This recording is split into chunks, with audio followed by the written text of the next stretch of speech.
In this video, we're going to see how we can perform what's called a cumulative computation using a loop.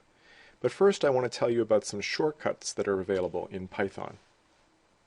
Let's assume we have a variable age and we assign it the value 13.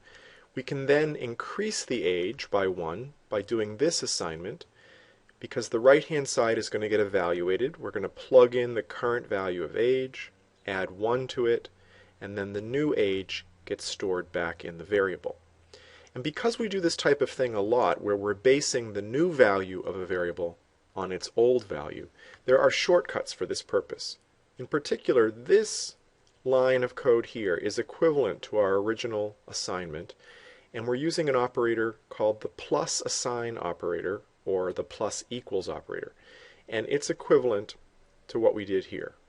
Okay? And there's one of these shortcuts for each of the arithmetic operators.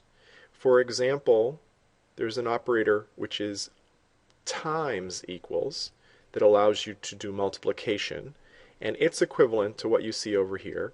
So we have some variable on the left-hand side of the operator.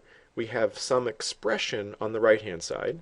Whatever it is, we're going to evaluate that expression first, then multiply the result by the current value of the variable, and then the result of the multiplication gets stored back in the variable.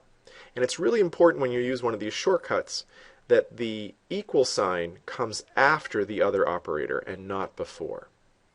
Now let's look at how we can use a loop to sum a list of numbers. And we're doing it in the context of a function called sum. And we're going to start by defining that function, and then we're going to come down here to the global scope where we have a print statement that calls the function.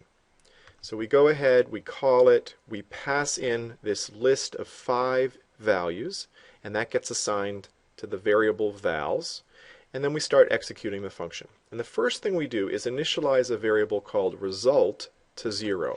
This variable result is going to gradually build up the sum of the list of numbers. So initially it's 0, but then we have our loop, and you can see we have a loop variable x, and it's going to take on one value at a time from the list vals. So for this particular list, x starts out with the first number, which is 10. We then come down here and we use our plus assign operator to add the 10 to the current value of result, and that gives us the new result. 10 plus 0 gives you 10. Then we go and we get the next value from the list and assign it to x, and then 20 plus 10 gives you 30. Then 30 gets assigned to x, 30 plus 30 is 60. Next value gets assigned to x, 40 plus 60 is 100. Next value gets assigned to x, 50 plus 100 is 150. And then we go back and there's no more values in the list, so we're done with the loop. And now this value 150 is indeed the sum of these 5 numbers. And do you see how we gradually built it up? And then we're going to go ahead and return that sum. That return value gets sent back. It replaces the function call, so it's as if we had said print 150, and so that's what we output. Now this is what is known as a cumulative computation, what we did with our loop.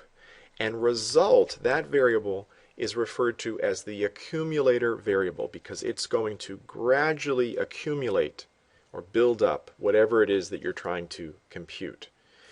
And then you can see here that the way we're doing that is by using a loop, and inside the loop we add one value at a time from the list to that accumulator variable. And we saw how that worked for our example.